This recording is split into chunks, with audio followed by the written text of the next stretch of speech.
خلیفۃ المسیح الرابع امام جماعت احمدیہ ایدہ اللہ تعالی بنص لذیذ کا خطبہ جمعہ ہوگا۔ صلی علی رسولنا صلی علی محمد صلی علی رسولنا صلی علی محمد صلی علی محمد صلی علی محمد صلی علی محمد صلی علی محمد صلی علی محمد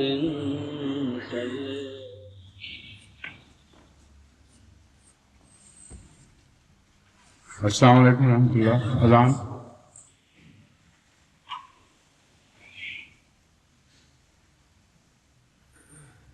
اللہ اکبر اللہ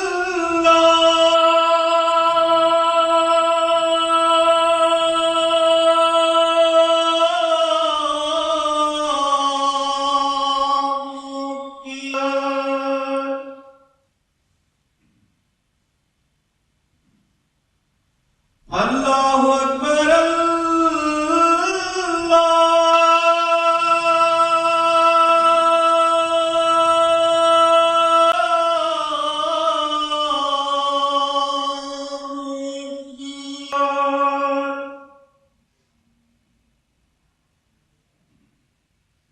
اشہد ان لا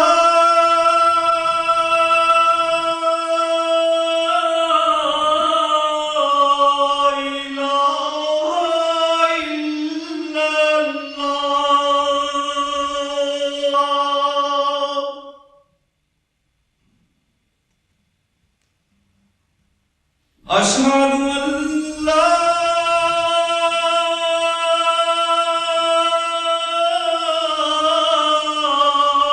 الہ الا اللہ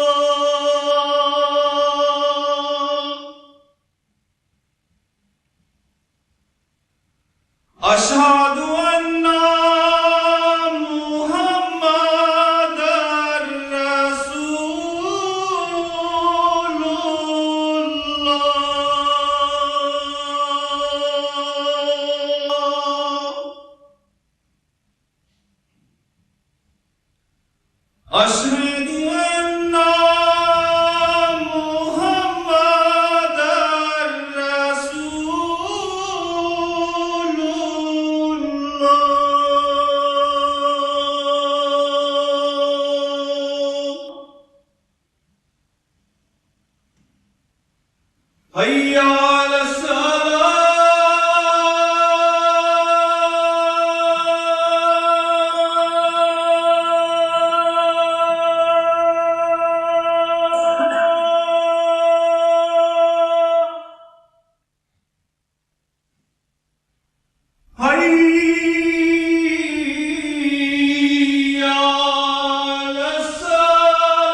أشهد أن لا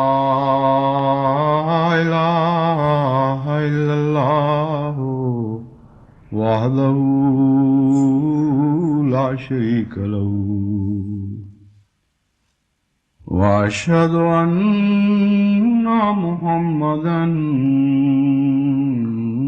عبده ورسوله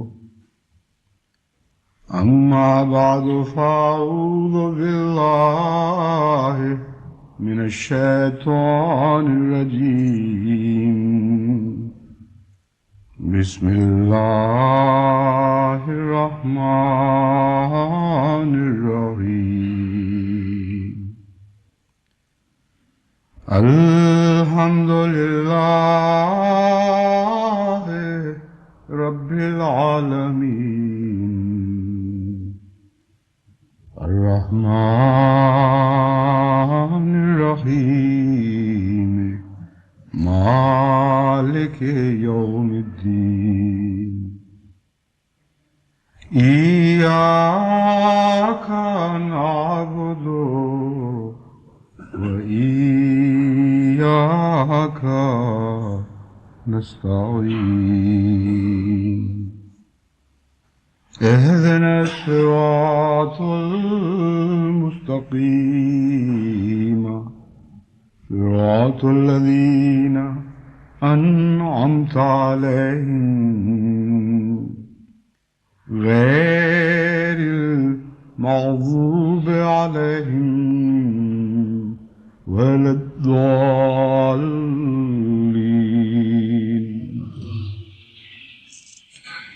إن المنافقين يخادعون الله وهو خادعهم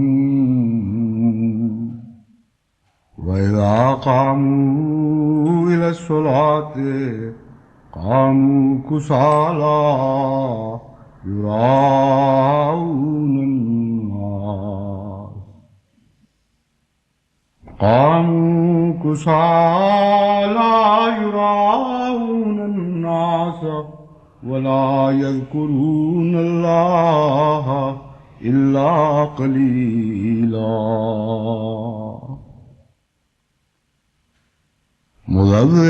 مذبذبين بين ذلك لا إله هؤلاء ولا إله هؤلاء ومن يضلل الله فلن تجد له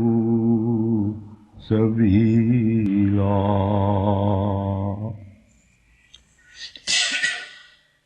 سورہ نساء کی آیت 143 اور 144 یہ دو آیات جو میں نے پڑھی ہیں، ان میں بعض ایسی نمازوں کا ذکر ہے جو خدا کی بارگاہ میں قبولیت نہیں پاتی اور رد کر دی جاتی ہیں. بس قرآن کریم جہاں مقبول نمازوں کا تفصیل سے ذکر فرماتا ہے اور ان کی صفات کھول کھول کر بیان کرتا ہے، وہاں مردود نمازوں کا حال بھی بہت کھول کر بلا شک و شبہ بڑی تفصیل سے بیان فرماتا ہے. ان نمازوں میں سے جو رد کر دی جاتی ہیں، جو فائدے کی بجائے نقصان پہنچاتی ہیں،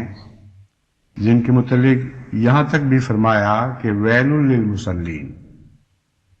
ہلاکت ہو ان لوگوں کے لیے جو ایسی نمازیں پڑھتے ہیں، یعنی نمازیں رحمت کی بجائے لعنت ڈالتی ہیں اپنے پڑھنے والے پر. ان نمازوں کی تفصیل جہاں جہاں بھی ملتی ہے ان میں دو شرطیں بڑی نمایاں دکھائی دیتی ہیں. یہ آیات جن میں جو میں نے آپ کے سامنے تلاوت کی ہیں، ان میں خدا تعالیٰ فرماتا ہے ان المنافقین یخادعون اللہ وہو خادعہم. منافق انسان اللہ کو دھوکہ دینے کی کوشش کرتا ہے، مگر در حقیقت خدا کی تقدیر اسے دھوکہ دے دیتی ہے، اور جس ذریعے سے وہ خدا کو دھوکہ دینا چاہتا ہے وہ ذریعہ اس پر الٹ پڑتا ہے. وَإِذَا قَامُوا إِلَى الصَّلَاةِ قَامُوا كُسَالَىٰ، ان لوگوں کی ایک علامت یہ ہوتی ہے کہ جب بھی وہ نماز کے لیے کھڑے ہوتے ہیں سستی اور کاہلی کے ساتھ کھڑے ہوتے ہیں، ان میں فروتنی نہیں پائی جاتی، ان میں جوش اور ارادہ اور ذوق نہیں پایا جاتا۔ یراؤن الناس، وہ لوگوں کو دکھاتے ہیں، ریاکاری کے جذبے کی خاطر نمازیں ادا کرتے ہیں۔ ولا یذکرون اللہ الا قلیلا، اور جہاں تک یاد الہی کا تعلق ہے ان کی نمازیں عملاً یاد الہی سے خالی ہوتی ہیں۔ مذبذبین بین ذالک، وہ دو باتوں کے درمیان تذبذب میں پڑے رہتے ہیں، ان دنیا اور خدا کے مابین، لا الہ ہؤلاء ولا الہ ہؤلاء، نہ وہ ادھر کے رہتے ہیں نہ وہ ادھر کے رہتے ہیں، نہ دنیا ہی کے ہوتے ہیں نہ خدا کے ہو جاتے ہیں، اور جسے اللہ گمراہ ٹھہرا دے تو اس کے لیے پھر کوئی حق پانے کی راہ نہیں پائے گا، کوئی راستہ نہیں دیکھے گا جس کے ذریعے وہ ہدایت پا سکے۔ ان آیات میں جن نمازوں کے متعلق بڑا شدید انذار پایا جاتا ہے، جب بعض مومن قرآن کریم کی ان آیات سے گزرتے ہیں تو لرز جاتے ہیں، اور انسان یہ سوچنے پر مجبور ہو جاتا ہے کہ اکثر انسانوں کی نماز میں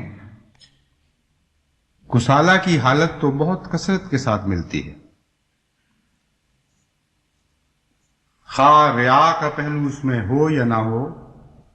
لیکن ہلاکت کے جن کیڑوں کا ذکر ہے ان میں کسالہ کا کیڑا، یعنی ایسی حالت میں نماز پڑھتے ہیں کہ وہ کاہلی اور سستی اور غفلت اور بے توجہی کی کا شکار ہو جاتے ہیں،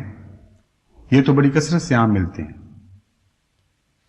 اس لیے کیا ایسی نمازیں انسان کو فائدے کی بجائے نقصان تو نہیں پہنچائیں گی؟ کیا بہتر نہیں ایسی نمازوں سے کہ انسان ان نمازوں کو ترک کر دے اور اس خطرے کی راہ سے گزرے ہی نہ جہاں خود نمازیں انسان پر لعنتیں ڈال رہی ہیں؟ یہ خیال درست نہیں، یہ اندیشہ محض ایک واہمہ ہے، اور امر واقعہ یہ ہے کہ قرآن کریم نے کسالہ کی حالت کو یراؤن کے حالت کے ساتھ باندھ کر ہر جگہ اس مضمون میں ایک ہی قسم کی روش اختیار فرمائی ہے۔ کہیں ایک جگہ بھی محض غفلت کی حالت میں نماز پڑھنے کو وہ گناہ اور وہ جرم قرار نہیں دیا جس کے نتیجے میں نماز انسان کو ہلاکت کی طرف لے جائے۔ خیالات کی یورش کے نتیجے میں کہیں بھی قرآن کریم نے ذکر نہیں فرمایا کہ ایسے شخص کی نماز لازماً رد کر دی جائے گی اور وہ گناہ کا موجب بنے گی۔ بعض جوڑے مل کر ایک مکمل مضمون بناتے ہیں، اور جہاں جہاں بد نمازوں کا ذکر ہے، مہلک نمازوں کا ذکر ہے، وہاں آپ ریا اور غفلت کا جوڑا اکٹھا پائیں گے، یعنی جرم بنانے کے لیے نماز کو ان دو شرائط کا اکٹھا ہونا ضروری ہے۔ چنانچہ دوسری آیت جس کی میں نے تلاوت کی تھی، اس میں اللہ تعالیٰ فرماتا ہے ویل للمصلین الذین هم عن صلاتهم ساہون الذین هم یراؤون ویمنعون الماعون، ہلاکت ہو ان لوگوں کی ان نمازیوں پر، لعنت پڑے ان نمازیوں پر، الذین هم عن صلاتهم ساہون، وہ جو اپنی نمازوں سے غفلت اختیار کرتے ہیں، اور پھر بغیر تردد کے، بغیر روک کے، بغیر عطف ڈالے فرمایا الذین هم یراؤون، یعنی ان غفلت کرنے والے نمازیوں پر لعنت ہو جن میں ریا کا پہلو پایا جاتا ہے۔ پھر فرمایا ایک اور آیت میں لا یاتون الصلاۃ الا وهم کسالى،